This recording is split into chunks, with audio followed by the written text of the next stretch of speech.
2, 1.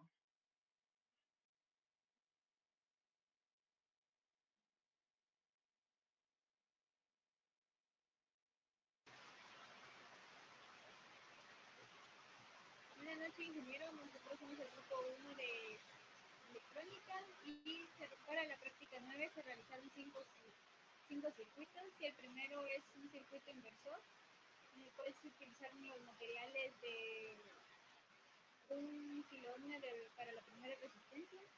Se calculó el valor de la segunda resistencia y un amplificador operacional LM741. El primer paso se implementó el circuito y se realizó el diseño inversor de ganancia.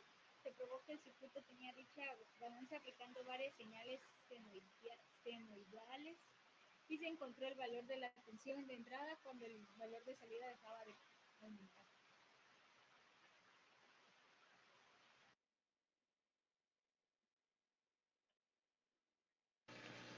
Buenas noches, ingeniero. Como punto número 2, se hizo un circuito no inversor. Como el punto número A, aquí sería el diseño que utilizamos.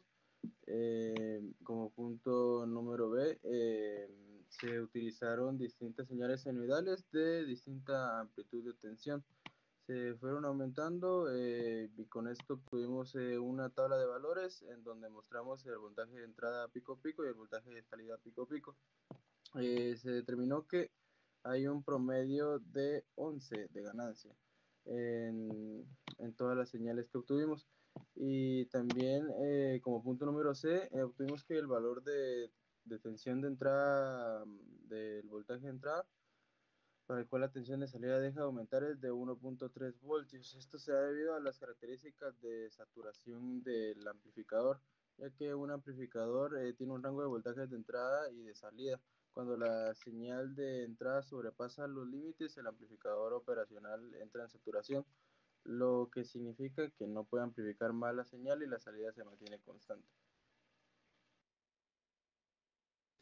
Buenas noches, ingeniero. El circuito número 3 es el circuito derivador, el cual se utilizó una resistencia de 10 kiloohmios, un capacitor de 10 NF y el amplificador operacional LM741, el cual realizamos un barrido de frecuencia en la señal de entrada y medir la señal de salida para cada frecuencia y tomar 5 valores diferentes, la cual nuestra salida era de 6.125, la 2 9.627, la 3 1683,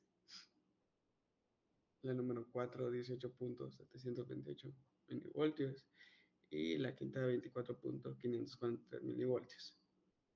También hicimos una tabla incluyendo una frecuencia de la media angular, amplitud de la señal de entrada y amplitud de la señal de salida y ganancia de la ganancia, ¿verdad? El paso número D, con los datos obtenidos realizamos un diagrama de Vogt en magnitud con nota 2 por pi por f, por la frecuencia.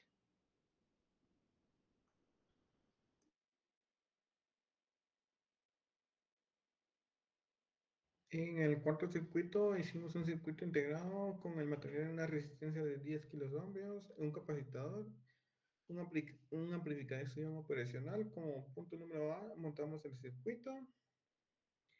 En punto número B vimos la señal que se obtenía según el motor del circuito. Damos en conclusión que la señal era inestable.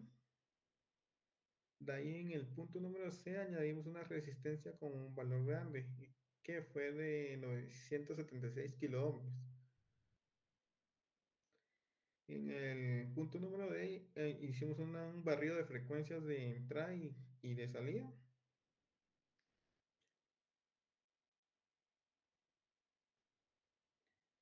Y en el punto número E igual realizamos una tabla de frecuencia angular, la entrada, la señal de entrada, la señal de salida y la ganancia. Y en el punto número F, con los datos obtenidos, realizamos un diagrama de Voigt.